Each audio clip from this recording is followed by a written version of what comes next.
Hello hello hello ಹೇಳಿ sir. Sampath ಅವರೇ ಮಾತಾಡೋದು? ಹೌದು ಸರ್. ನಮ್ಮ ಮನ್ಸು ಸಂಪತ್ ಅವರಾ? ಹೌದು ಸರ್. ಓಕೆ ಸಂಪತ್ ಅವರೇ, ನನಗೆ ತುಂಬ ಜನ ಕೇಳ್ತಾ ಇದ್ರು, ಬ್ರೋ ನೀವೆಲ್ಲರಿಗೂ ಕ್ವಶನ್ ಕೇಳ್ತೀರಾ, ಎಲ್ಲರಿಗೂ ಫನ್ನಿ ಕ್ವಶನ್ಸ್ ಮಾಡ್ತೀರಾ, ನಮ್ಮ ಮನಸ್ಸು ನಮಗೆ ಒಳ್ಳೇದು ಮಾಡಿದರೆ ದೇವರು ಸಂಪತ್ ಅವರಿಗೆ ಒಂದು ಕ್ವಶನ್ ಕೇಳಿ ಅಂತಂದೇಳಿ ನಾನು ನಿಮ್ಗೆ ಅದಕ್ಕಾಗಿ ಕಾಂಟ್ಯಾಕ್ಟ್ ಮಾಡಿದ್ದೀನಿ, ನಿಮ್ಗೊಂದು ಫನ್ನಿ ಕ್ವಶನ್ ಕೇಳಬೇಕಂತಂದೇಳಿ. ಇವಾಗ ಆಗ್ತಿರಲ್ಲ. ಓಕೆ ಸಂಪತ್ ಅವರೇ, ಅದರಿಗಿನ ಮುಂಚೆ ನಿಮ್ಮ ಫೇಮಸ್ ಆಗಿರೋ ಡೈಲಾಗ್ ನಮ್ಮ ಪಬ್ಲಿಕ್ಕಿಗೆ, ನಮ್ಮ ಇನ್ಸ್ಟಾಗ್ರಾಮ್ ದೇವ್ರುಗಳಿಗೆ ಒಂದ್ಸಲ ಡೈಲಾಗ್ ಹೇಳ್ತೀರಾ ನಿಮ್ಮದು? ಹೇಳ್ತೀನಿ ಸರ್. ಹೇಳಿ.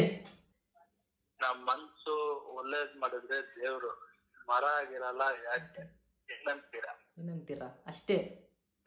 ತಾಯಿಗೆ ಕೈ ಹಾಂ, ತಾಯಿಗೆ ಕೈ ಮುಗಿರಿ, ದೇವ್ರು ಒಳ್ಳೇದ್ ಮಾಡ್ತಾರೆ ನಮ್ಗೆ, ಏನಂತೀರಾ? ಏನಂತೀರಾ? ಅಷ್ಟೇ.